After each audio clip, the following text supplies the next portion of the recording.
Good morning, welcome to digital learning program. हम लोग इसके पहले वाले क्लास में मेजरमेंट ऑफ लेंथ देखे।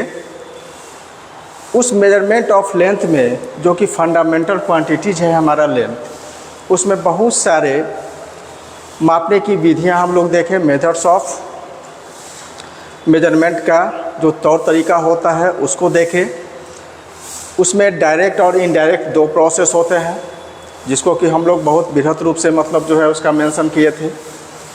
और उसमें कुछ मैथमेटिक्स का टर्म भी, जैसे ट्रिगोनोमेट्रिकल मेथड के द्वारा हम लोग बहुत ऊंचे ऊंचे टावर, ऊंचे ऊंचे वृक्ष इत्यादि का भी ऊंचाई जो है बहुत ही सरल तरीके से सेक्सटेंट एक यंत्र था, यानी टू फाइंड एन एंगल, जिसकी सहायता से हम लोग एंगल को फाइंड करके एज का वैल्यू निकालते हैं, डिस्टेंस का वैल्यू निकालते हैं।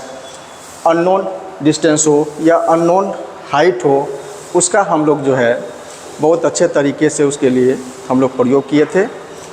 और जैसे रडार, सोनार, ये सब प्रोसेस भी हम लोग देखे थे। इको सिस्टम भी देखे थे। इको यानी रिफ्लेक्शन मेथड द्वारा भी हम लोग कैसे मेजरमेंट करते हैं लेंथ का, वो भी देखें। आज हम लोग देखेंगे measurement of mass and time. Both are physical quantities. दोनों क्या हैं? भौतिक जो है वो राशियाँ तो हैं ही, और वो बेसिक हैं। तो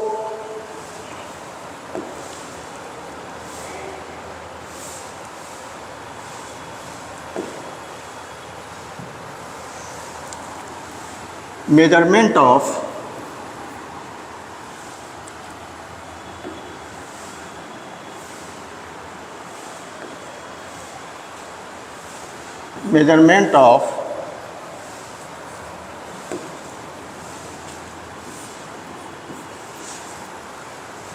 नहीं हो रहा है।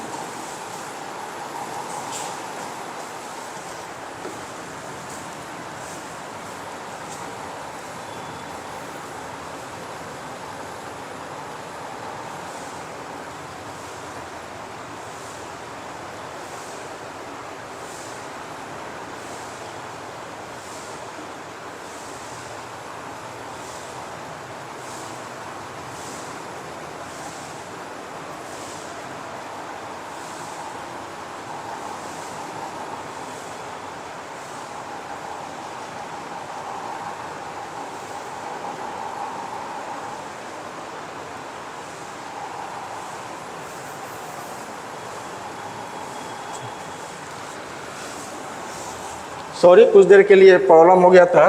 तो खैर, हम लोग आज देखेंगे मेजरमेंट ऑफ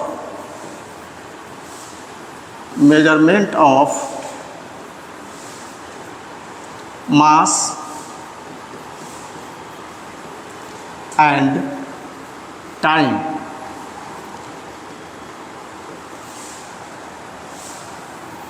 एट फर्स्ट हम लोग मास को देखेंगे। व्हाट इज मास? मास का हिंदी जो है आप लोग जानते हैं, द्रव्यमान होता है, या संहति भी इसको हम लोग कहते हैं। किताब में जो मेंशन रहता है संहति के नाम से भी रहता है, द्रव्यमान के नाम से भी रहता है। तो हम लोग mass, what is mass, at first हम लोग देखेंगे। मास के बारे में थोड़ा सा डिस्कस कर लेते हैं, तब उसका जो प्रोसेस है, कैसे हम इसका मेजरमेंट करते हैं, उसको हम देखेंगे। तो मास is defined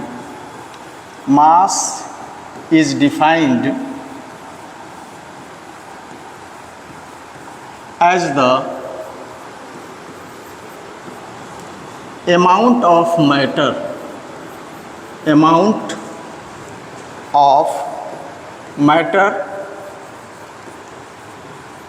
in a substance। माने किसी वस्तु के पदार्थ में जितना उसका मात्रा होता है, that is called mass. Mass is defined as the amount of matter in a substance. It is denoted by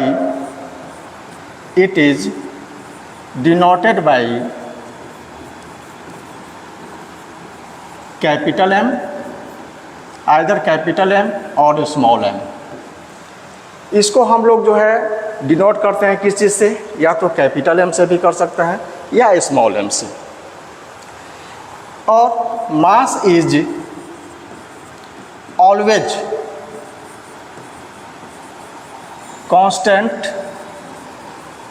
constant for a body.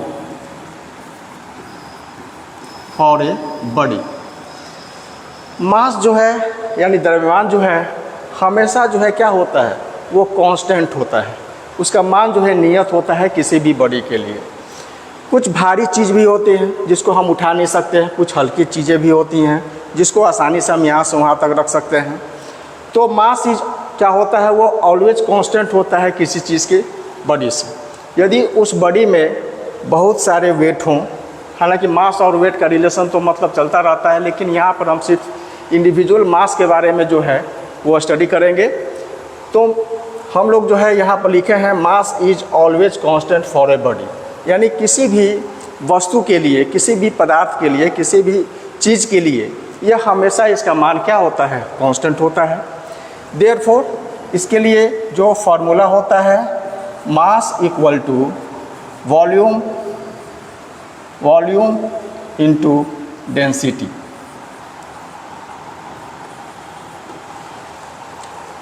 मास के लिए हम लोग जो फार्मूला यूज़ करते हैं वॉल्यूम इनटू डेंसिटी। इसके साथ ही हम लोग ये भी देखेंगे कि इसका एसआई यूनिट क्या होता है। It's SI unit is kilogram. इसको हम लोग एब्रिविएटेड फॉर्म में लिखते हैं कैसे, KG. It's SI unit is kilogram और केजी। एसआई यूनिट तो आप लोग को हम पढ़ा चुके हैं इसके प्रीवियस क्लास में, जब शुरू किए थे तभी हम जो है एसआई यूनिट का हम लोग चर्चा कर चुके थे। तो मास का जो एसआई यूनिट होता है वो किलोग्राम या केजी, शॉर्ट फॉर्म में केजी हम लेते हैं। It is a base quantity, हम लोग जानते हैं it is a base quantity.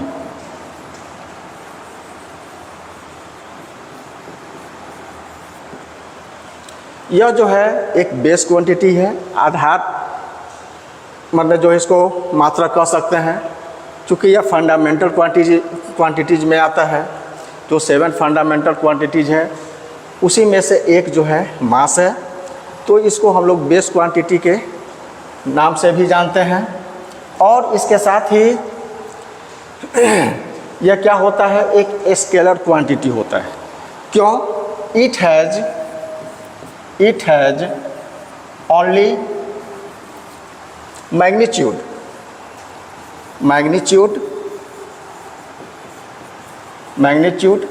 and hence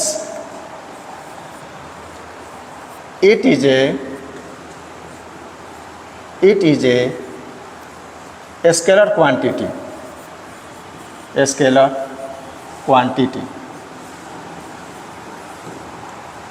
इसमें सिर्फ मैग्नीट्यूड होता है, डायरेक्शन नहीं होता है, इसलिए इसको हम लोग स्केलर क्वांटिटी के नाम से जानते हैं। तो यही जो है इसका बेस है। मास के बारे में हम लोग जो है डिफाइन, उसका डिफिनेशन, उसका डिनोशन, उसका जो है फार्मूला और उसका एसआई यूनिट यहाँ पर हम मेंशन कर दिए हैं। आप लोग चाहें तो इसको नोट भी कर सकते हैं। अब इसके आगे हम लोग देखेंगे इसका मेजरमेंट हम कैसे करते हैं। तो मेजरमेंट करने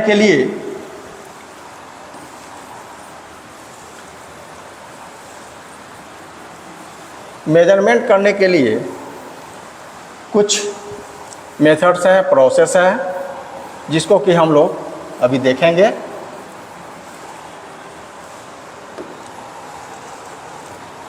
मास इज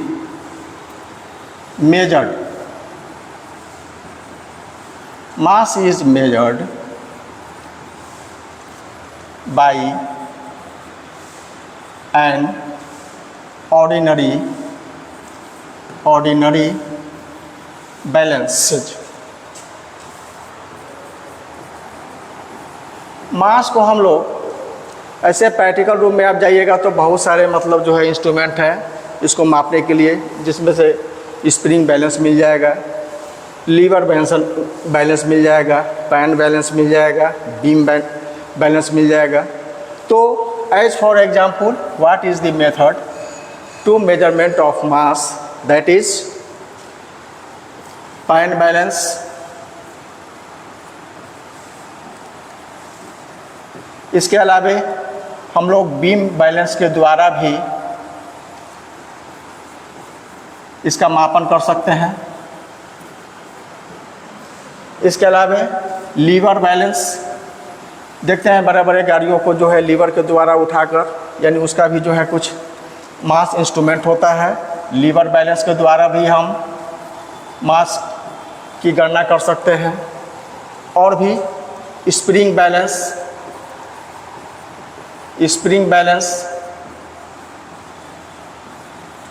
एसेट्रा, जो कि आपको ये प्रैक्टिकल रूम में आपको आसानी से मिल जाएगा। स्प्रिंग बैलेंस देख लीजिएगा, यह हुक के प्रिंसिपल पर काम करता है। हुक के सिद्धांत पर यह स्प्रिंग बैलेंस आपको लैब में देखने को मिल जाएगा।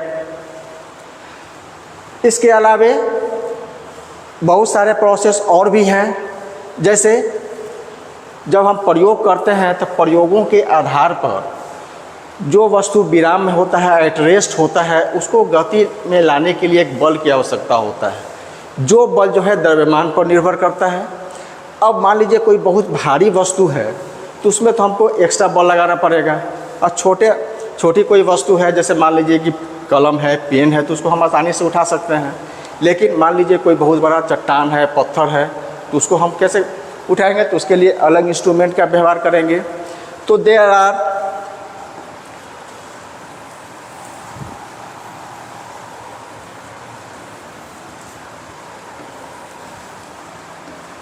are two methods for measurement of mass, that is first जो है वो इनर्शियल मास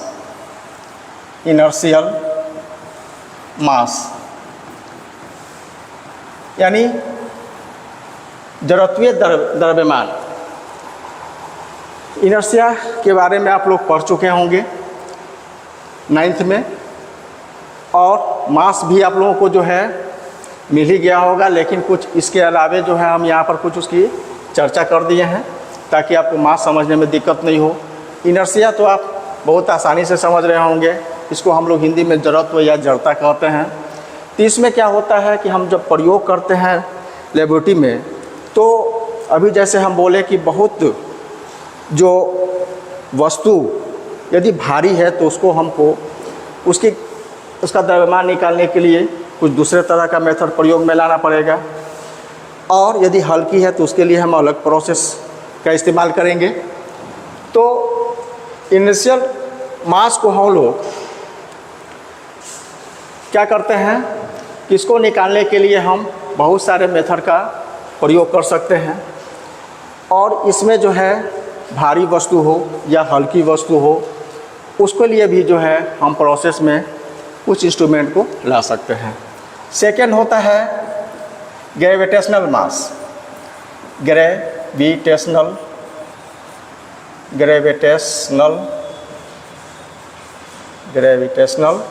मास यानी गुरुत्वीय त्वरण, गुरुत्वीय द्रव्यमान।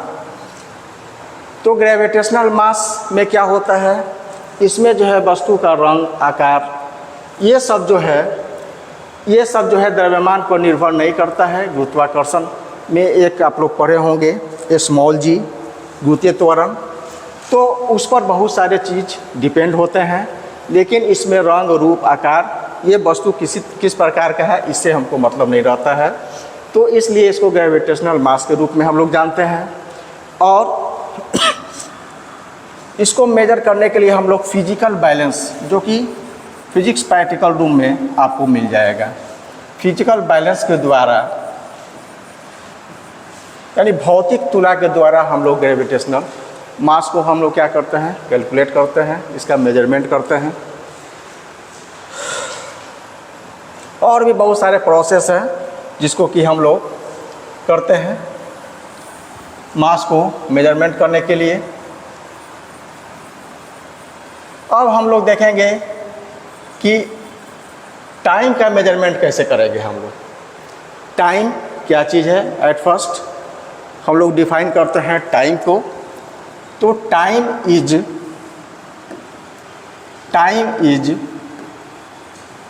डिफाइंड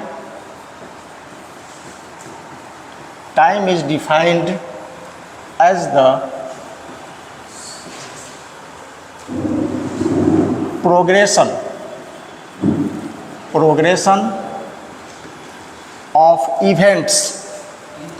ये जो डिफिनेशन लिख रहे हैं हम लोग according to physics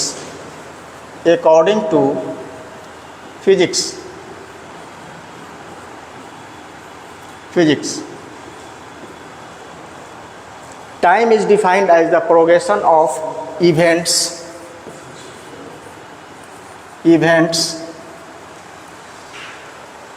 from the past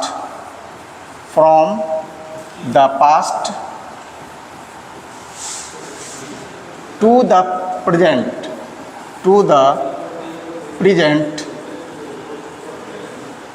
into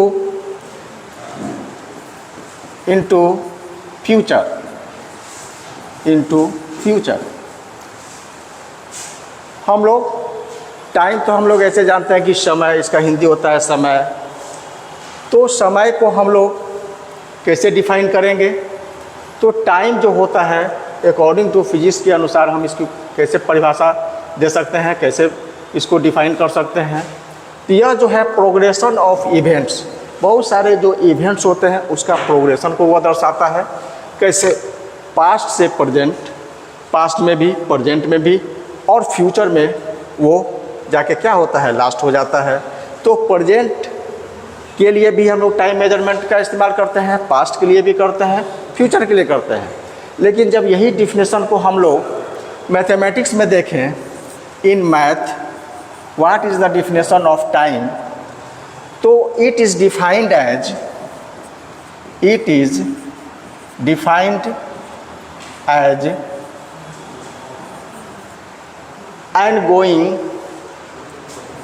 as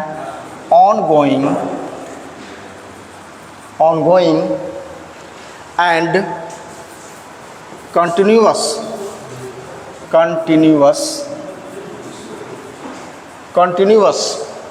sequence of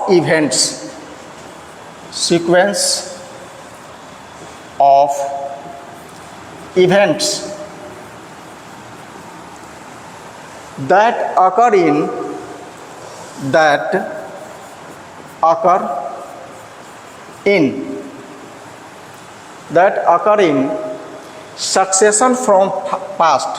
in succession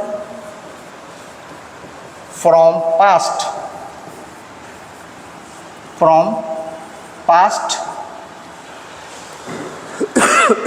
through the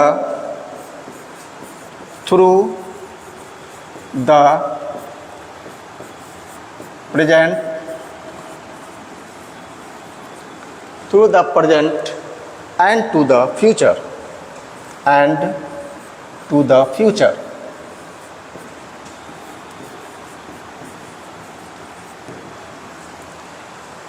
देखिए, हम लोग टाइम का जो डिफिनेशन लिए हैं फिजिक्स के अनुसार भी लिए हैं, मैथ के अनुसार भी लिए हैं। और टाइम का मेजरमेंट हम लोग बिना मैथ का नहीं कर सकते हैं, क्योंकि कैलकुलेशन जो भी होता है मैथ के हेल्प की सहायता से होता है। फिजिक्स क्या करता है? सिर्फ इन्वेंट करता है। लेकिन कैलकुलेशन हो, उसका मेजरमेंट कैसे करते हैं, तो बिना मैथ के हम लोग ये सब काम नहीं कर सकते हैं। तो दोनों में जो है परिभाषा सेम है लगभग। इसमें भी पास्ट का मेजरमेंट करते हैं टाइम के लिए, प्रेजेंट में भी करते हैं, फ्यूचर में भी करते हैं। यानी कि हर एक स्थिति में हम लोग टाइम का मेजरमेंट जो है, तीन गो हम लोग जो है जानते हैं कि हाँ काल होते हैं, भूत, वर्तमान, भविष्य। तो तीनों कालों के लिए हम लोग क्या करते हैं? टाइम का मेजरमेंट करते हैं। तो इसको नोट करना चाहें तो आप आसानी से नोट कर सकते हैं। ऐसे बहुत आसान चीज़ है।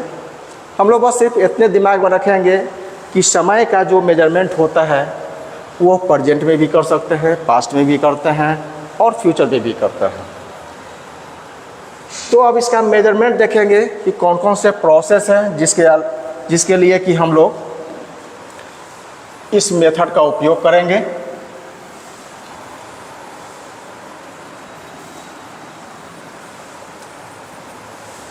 गैलीलियो का नाम आप लोगों ने सुना होगा, बहुत बड़े खगोल शास्त्री थे। वो एक बार एक चर्च में गए और चर्च में देखे कि एक पेंडुलम वाला जो क्लॉक है वो लटका हुआ है। तो उस पेंडुलम की जो लंबाई है वही समय बता रही है। उनके अनुसार मतलब उनको लगा कि नहीं, ये पेंडुलम जो है बहुत इम्पोर्टेंट चीज़ है, पेंडुलम की सहायता से यह जो है घड़ी जो है टाइम बता रही है। तो उन्होंने एक नया मतलब जो है अपने मन में विचार लाते हुए जो पल्स रेट होता है, पल्स का जो वाइब्रेशन होता है, उससे उन्होंने कुछ मतलब वाइब्रेशन को नोट करके तब एक घड़ी का निर्माण किया, जिसको गैलीलियन क्लॉक भी के नाम से भी जानते हैं। यानी कि इसमें नाड़ी स्पंदन यानी पल्स रेट का वाइब्रेशन जो होता है उसके आधार पर गैलीलियो ने एक क्लॉक का इस्तेमाल किया। इसके अलावा एक अन्य उपकरण भी होता है, जिसको कि हम लोग मेसर के नाम से जानते हैं। मेसर के नाम से जानते हैं। What is maser? तो इसका जो फुल फॉर्म होगा microwave amplification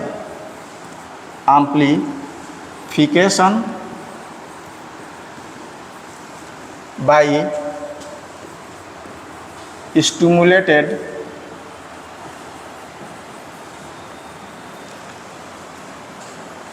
by microwave amplification by stimulated emission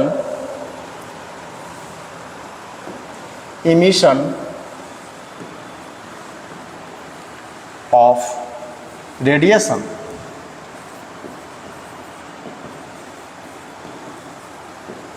तो रेडिएशन का भी इसमें बहुत सारा सहयोग रहता है। जैसे हम लोग एटॉमिक क्लॉक को देखेंगे, इलेक्ट्रॉनिक क्लॉक को देखेंगे, तो इसमें सब में क्या होता है, रेडिएशन का इमिशन होता है। तो उसके द्वारा भी हम लोग मेजरमेंट ऑफ टाइम करते हैं, टाइम को हम लोग जो है मेजरमेंट कर सकते हैं रेडिएशन के थ्रू। तो इसमें और भी बहुत सारे क्लॉक होते हैं। जैसे एक होता है इलेक्ट्रिक ऑसिलेटर्स। फर्स्ट जो है इलेक्ट्रिक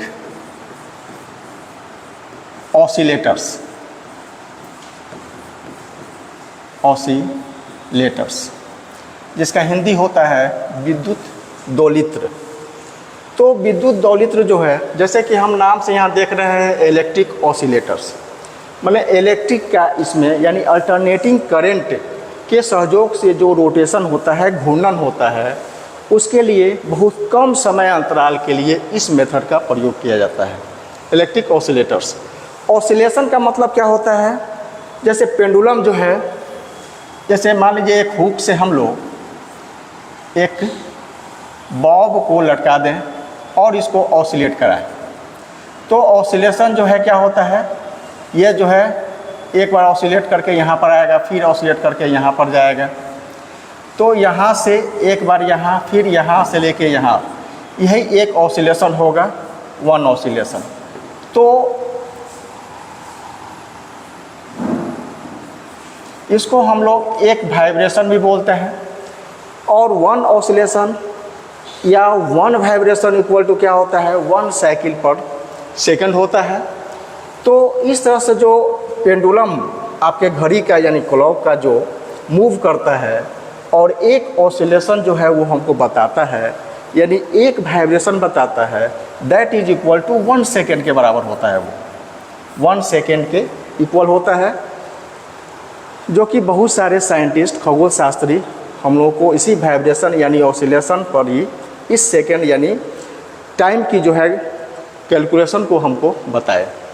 दूसरा होता है इलेक्ट्रॉनिक ऑसिलेटर्स। Electronic oscillators. इसका प्रयोग हम लोग कहाँ पर करते हैं? जैसे संधि जहाँ पर होता है, जैसे ट्रांजिस्टर हम लोग पीएनपी एनपीएन देखते हैं, उस ट्रांजिस्टर में या इलेक्ट्रिक मैग्नेटिक वेव्स को मापने के लिए इसका प्रयोग हम लोग करते हैं, इलेक्ट्रॉनिक ऑसिलेटर्स का। यह भी जो है बहुत मिनिमम टाइम इंटरवल को शो करता है। इसमें भी क्या होता है, इसको इसलिए इस्तेमाल करते हैं कि इसमें जो है टाइम एरर जो होता है कम समय के लिए बहुत कम होता है। यदि ज़्यादा रहेगा तो फिर दिक्कत होगी हमको समय निकालने में। मान लीजिए कि 1 घंटा में यदि वो घड़ी जो है कोई 5 सेकंड या 10 सेकंड यदि मतलब जो है फास्ट चलती है या स्लो चलती है, तो इसका पूरे होल डे यानी 24 आवर्स में इसका बहुत सारा प्रभाव पड़ेगा। यानी कि कोई भी काम यदि हम करें या साइंटिस्ट लोग किसी चीज़ का इन्वेंशन कर रहे हैं तो उस समय टाइम ड्यूरेशन क्या होगा, गलत हो जाएगा।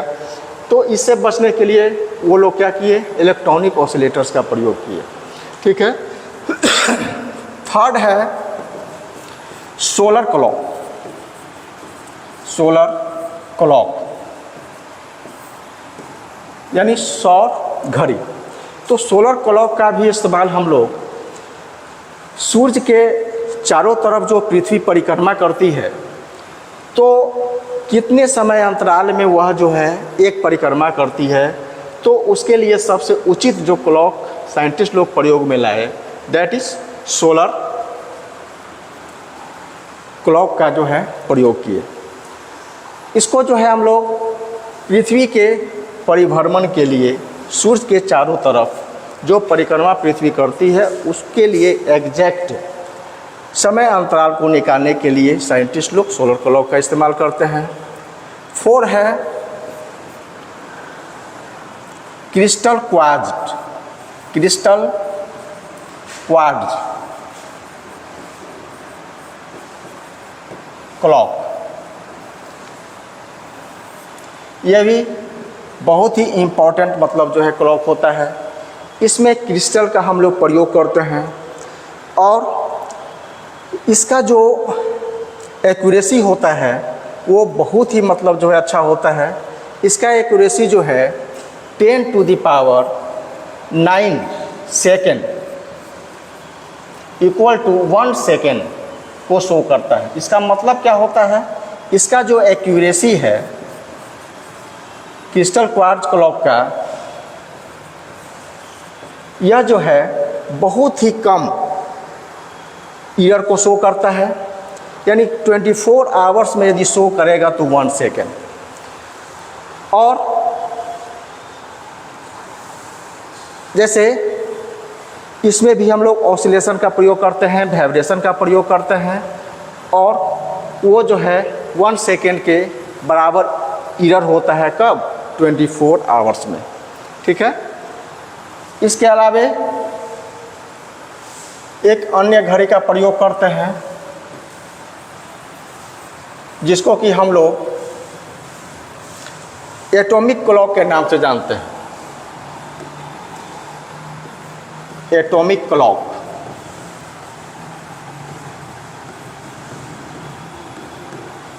यह घड़ी जो है साइंटिस्ट लोग बहुत ही बड़े पैमाने पर, बहुत बड़े स्केल पर इसको किसी चीज़ का इन्वेंशन करने में करते हैं।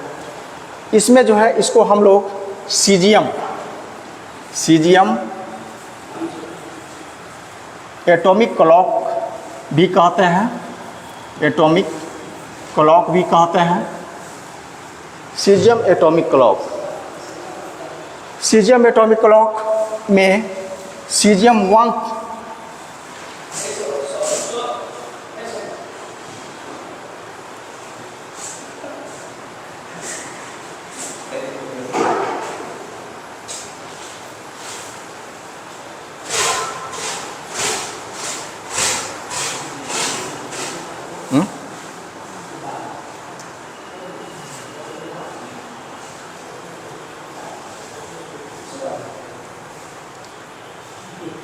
वोल्टेज हाई हो गया क्या?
तो हम लोग एटॉमिक क्लॉक के बारे में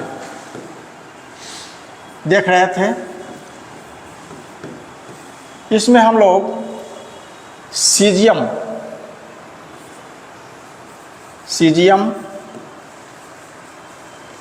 कहने का मतलब इस एटॉमिक क्लॉक को हम लोग सीजियम एटॉमिक क्लॉक के नाम से भी जानते हैं। यानी CS-133 एटम्स का इसमें ऑसिलेशन होता है और इसमें एरर्स यानी एक्यूरेसी जो है इसका बहुत ही अच्छा होता है। यानी कि इससे एक्यूरेसी इतना अच्छा होता है कि 0.0005 यानी सेकंड के बराबर जो है एरर होता है। यानी कि 1 सेकेंड ये कितना साल में 1 ईयर में 1 ईयर में यह 1 सेकेंड का जो है एरर्स बताएगा। कहने का मतलब यह जो एटॉमिक क्लॉक होता है बहुत ही मतलब एक्यूरेसी वाला मतलब क्लॉक है, क्योंकि इसमें सीजियम परमाणु का हम लोग जो है प्रयोग करते हैं, जो कि इसके वाइब्रेशन को बहुत ही बैलेंस रखता है और बहुत अल्प समय के लिए इसका उपयोग हम लोग करते हैं। तो हम लोगों ने देखा मेजरमेंट ऑफ मास भी देखा, मेजरमेंट ऑफ टाइम भी देखा। तो इस तरह से यह जो आपका फर्स्ट चैप्टर है पूरा हुआ। अब अगले क्लास में हम लोग कोई अन्य चैप्टर को देखेंगे। Thank you. ओके।